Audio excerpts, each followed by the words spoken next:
So looking at leveraging the contract for quick wins. So first thing I'd say is implement what's already agreed. Believe it or not, that I've seen instances where price reductions which have been agreed in a contract haven't been implemented.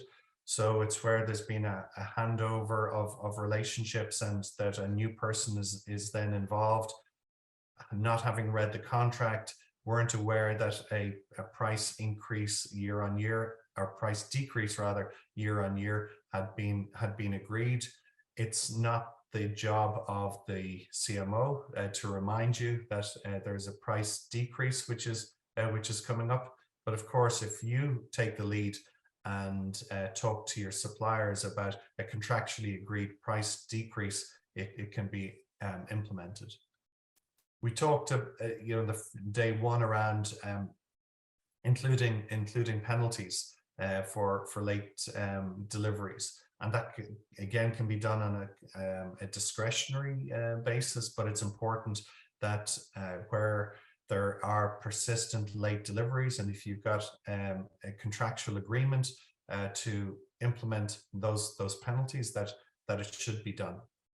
I've got two items here which are kind of interrelated, but for material loss compensation is often included in contracts to ensure that that gets implemented. And yield targets are included in a lot of contracts, and yield targets can be quite soft at the beginning of the contract establishment, because often the process is being developed, it hasn't been optimized, and there is no real incentive then to progress and deliver those yield improvements.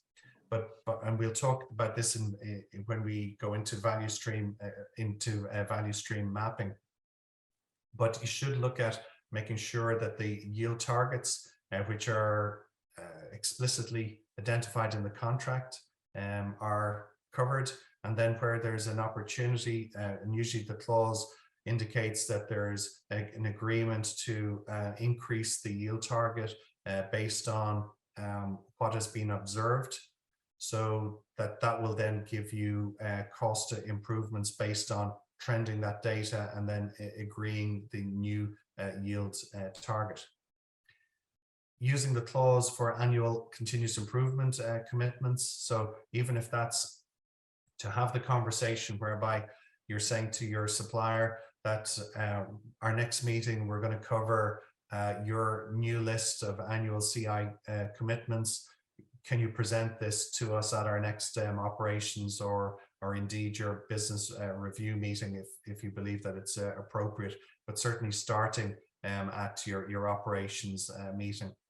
And then to leverage tiered pricing, that for particular volumes that you have the opportunity within your contract to look at how you can leverage those to move into a more favorable tier from a volume perspective, and have that conversation with your supplier about how and when you can do that, which is another way of leveraging your existing contract and product addendums to get some quick wins, which have relatively small amount of work and can give you benefits.